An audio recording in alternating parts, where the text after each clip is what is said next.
안녕하세요. 삶의 깊은 의미와 영적인 여정에 대해 이야기하는 채널에 오신 것을 환영합니다. 우리의 삶은 어디에서 와서 어디로 가는 걸까요? 그리고 죽음 너머에는 과연 무엇이 존재할까요? 오늘 우리는 죽음의 문턱을 넘어섰다가 기적처럼 돌아온 한 남자의 경이로운 이야기를 통해 그 해답의 실마리를 찾아보고자 합니다. 이 이야기가 당신의 마음에 작은 울림을 준다면 구독과 좋아요를 통해 더 많은 분들과 이 은혜의 증거를 나누어 주십시오. 당신의 그 작은 손길 하나가 지금 이 순간에도 보이지 않는 곳에서 외로움과 싸우고 있는 누군가에게는 큰 위로와 희망의 빛이 될 수 있습니다. 여러분의 가정과 삶 위에 하나님의 축복이 늘 함께하기를 기도합니다.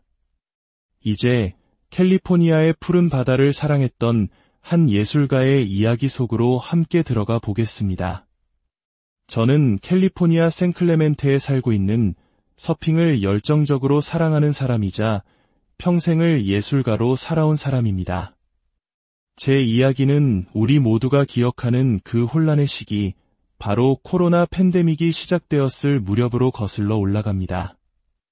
어느 날부터인가 제 몸이 극도로 아프기 시작했습니다. 제 아내도 저 때문에 감염되었는지 심한 몸살을 앓고 있었죠. 당시만 해도 우리는 이 병의 정체를 정확히 알지 못했습니다. 그저 지독한 감기 몸살이려니 생각했죠. 하지만 며칠이 지나도 상태는 나아지지 않았고 닷새째가 되어서야 우리는 심각성을 깨닫고 병원으로 향했습니다. 병원의 코비드 병동은 마치 다른 세상 같았습니다. 병원 뒤편에 격리된 그곳은 벽 전체가 비닐로 덮여 있었고 모든 의료진은 머리부터 발끝까지 하얀 방호복을 입고 있어 얼굴조차 알아볼 수 없었습니다. 그 낯선 풍경 속에서 저는 제 폐가 너무나 약해져 구멍까지 뚫렸다는 충격적인 소식을 듣게 되었습니다. 상황은 급격히 악화되었습니다. 어느 날 밤 간호사들이 긴급하게 제 병실로 달려왔고 저는 곧바로 CT 촬영실로 옮겨졌습니다. 잠시 후 의사가 들어와 제게 말했습니다. 당신을 인공적인 혼수 상태에 빠뜨려야 합니다. 기관 삽관을 해야 해요. 저는 그 말이 무엇을 의미하는지 직감했습니다. 수많은 사람들이 그 상태에서 다시 깨어나지 못한다는 것을 알고 있었죠. 제가 물었습니다. 그렇게 하면 대부분 살아남지 못하지 않습니까? 의사는 담담하지만 단호하게 대답했습니다. 아닙니다. 살아남는 사람들도 있습니다. 하지만 저는 기관 삽관을 하고 싶지 않다고 말했습니다. 그러자 의사는 제 눈을 똑바로 보며 말했습니다. 이해를 못하시는군요. 이대로 가면 당신은 죽을 겁니다. 그의 말에 저는 결국 동의할 수밖에 없었습니다. 혼수 상태를 시도해 보겠습니다. 다음 날 아침 일찍 아내가 병원으로 달려왔습니다. 저는 의사에게 혼수 상태에 동의한다고 전했습니다. 그리고 제게는 단 2번의 전화 통화가 허락되었습니다. 한 통은 아들에게, 다른 한 통은 어머니께 드리는 전화였습니다. 마지막으로 아내의 손을 잡고 말했습니다. 만약 하나님께서 나를 데려가시기로 결정했다면 내가 어찌할 수 없겠지. 하지만 나는 살아남기 위해 끝까지 싸울 거야. 그러니 무슨 일이 있어도 저 기계의 전원을 끄게 두지 마. 그 말을 끝으로 마취가스가 제 얼굴을 덮었고 세상은 서서히 어둠 속으로 사라졌습니다. 의사들은 제가 혼수 상태에서 깨어날 확률이 20% 미만이라고 했습니다. 만약 희망이 있다면 며칠 안에 알 수 있을 거라고 했죠. 그 일이 언제 일어났는지는 정확히 모릅니다. 혼수 상태에 빠진 직후였는지 아니면 시간이 좀 흐른 뒤였는지 알 수 없습니다. 다만 확실한 것은 어느 순간 갑자기 펑 하고 터져나오듯 저는 그곳에 있었습니다. 병상에 누워있는 제 자신을 내려다보는 그런 경험은 아니었습니다. 그저 갑자기 완벽한 자유를 얻은 느낌이었습니다. 분명한 것은 나는 더 이상 육체가 아니었다는 사실입니다. 아, 나는 이 몸이 아니구나 하는 생각이 스쳤습니다. 그리고 내가 무엇인지 묻지도 않았습니다. 그 육신이라는 굴레에서 벗어났다는 사실 자체가 너무나 황홀했기 때문입니다. 마치 평생 처음으로 깊고 시원한 숨을 들이마시는 것 같았습니다. 그 해방감은 끝없이 계속되었습니다. 머릿속에는 단 하나의 생각만이 맴돌았습니다. 어떻게 내가 이 모든 것을 잊고 살았을까? 저는 제 존재가 점점 더 커지고 확장되는 것을 느꼈습니다. 그것은 단순한 느낌이 아니라 잃어버렸던 기억을 되찾는 과정과 같았습니다. 기억의 회복. 그렇습니다. 바로 그것이었습니다. 저는 제가 세상의 모든 것이고 모든 사람이라는 느낌을 받았습니다. 그 기억들은 엄청난 속도로 제게 밀려 들어왔고 그 경이로움은 이내 감당하기 힘들 정도의 경외감으로 변했습니다. 내가 이토록 위대한 진실을 잊고 살았다는 사실을 믿을 수가 없었습니다. 인간의 언어로는 도저히 표현할 수 없는 것을 설명하려니 참 어렵습니다. 저는 빛의 에너지처럼 느껴졌습니다. 분명히 위로 빨려 올라가는 느낌, 혹은 터널을 통과하는 듯한 느낌이 있었습니다.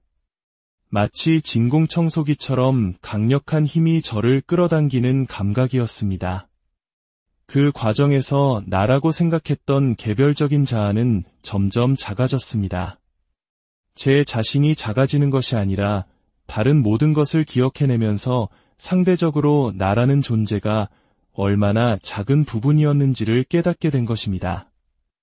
이 땅에서 나라고 믿었던 것은 우주 속의 미세한 먼지 한 톨에 불과했습니다. 그곳은 완벽한 평화였습니다. 마치 진정한 집으로 돌아가는 느낌이었죠. 저는 빛 그 자체였고 수많은 작은 빛들이 제 안으로 들어오며 잃어버렸던 기억들을 채워주는 것 같았습니다. 예전에 이 느낌을 수십억 명의 아이들이 저를 간지럽히는 것 같다고 표현한 적이 있습니다. 그만큼 놀랍고 황홀한 기쁨이었습니다. 그렇게 한없이 확장되던 어느 순간 거대한 빛이 저를 붙잡는 듯한 느낌이 들었습니다. 순간 저는 돌아가신 제 아버지라고 생각했습니다. 하지만 그것은 특정 인물이라기보다는 어린 시절 아버지가 저를 번쩍 안아 올렸을 때 느꼈던 그 절대적인 안전함과 사랑의 감각과 더 비슷했습니다. 하나님, 아버지께서 저를 품어주셨구나. 그 생각과 함께 저는 빛 속으로 완전히 녹아들었습니다. 그것은 제 아버지를 넘어 저의 모든 조상과 사랑하는 이들, 그 모든 존재가 하나가 된 듯한 궁극의 위안이었습니다. 저는 그 빛 속으로 완전히 흡수되고 환영받았습니다. 왜 다른 임사체험자들이 사람의 형상을 보았다고 말하는지 이해할 수 있었습니다. 그것은 눈으로 보는 것이 아니라 영혼으로 느끼는 것입니다. 시야에 보이는 것은 오직 빛과 에너지뿐이었습니다. 시간이라는 개념도 존재하지 않았습니다. 현실로 돌아왔을 때 저는 천년은 그곳에 머물렀던 것처럼 느껴졌지만 그곳에 있는 동안은 오직 영원한 평화만이 존재했습니다. 그 평화 속에서 모든 것이 하나로 녹아들던 어느 순간 갑자기 다른 종류의 에너지가 또 다른 빛이 우리를 강타했습니다. 그것은 매우 강력하고 파괴적인 느낌이었습니다. 정체를 알 수 없는 그 힘은 우리를 우주 공간 속으로 미친 듯이 밀어냈습니다. 너무나 빠른 속도에 제 안에 있던 작은 빛들이 모두 튕겨져 나가고 흩어지는 것 같았습니다. 저는 제 존재가 사라지고 소멸될 것 같은 공포를 느꼈습니다. 바로 그 순간 모든 것이 멈췄습니다. 완전한 정적 속에서 저는 돌아가야 한다는 메시지를 들었습니다. 그것은 외부의 목소리가 아니라 마치 제 안에 더 깊은 자아가 제게 말하는 것 같았습니다. 잃어버렸던 또 하나의 기억처럼 다가왔습니다. 미안하지만 이렇게 해야만 했다. 우리는 내가 이해하기를 바랐다. 이제 너는 돌아가야만 한다. 저는 혼란스러워 되물었습니다. 어디로 돌아가란 말입니까? 아내 마리아와 아들 딜런이 너를 기다리고 있다. 그 말을 듣는 순간 저는 끔찍한 죄책감에 휩싸였습니다. 이 황홀경에 취해 사랑하는 가족을 완전히 잊고 있었던 것입니다. 물론입니다. 돌아가겠습니다. 당장 돌아가겠습니다. 그 약속은 마치 조국을 위해 목숨을 거는 군인처럼 비장한 임무를 수락하는 것과 같았습니다. 하지만 어떻게 그곳으로 갑니까? 그곳이 어디에 있습니까? 걱정할 필요 없다. 돌아가는 길은 끔찍할 것이다. 하지만 너는 살 것이다. 그리고 다시 강해져야 한다.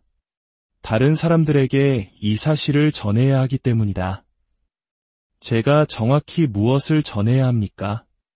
너는 살아남을 것이고 다시 강해져야 한다. 무언가 오고 있다. 저는 그 무언가가 무엇인지 알 수 없었지만 그저 알겠습니다. 돌아가겠습니다. 라고 답했습니다. 처음에는 깃털처럼 부드럽게 아래로 떠내려가는 느낌이었습니다. 하지만 곧이어 공간이 점점 더 조여오기 시작했습니다. 숨막히는 압박감이 저를 짓눌렀습니다. 마치 거대한 손이 저를 작은 병 속으로 억지로 구겨 넣는 것 같았습니다. 그 고통은 끔찍했습니다. 저는 다시 반대 방향으로 돌아가려고 발버둥 쳤지만 불가능했습니다.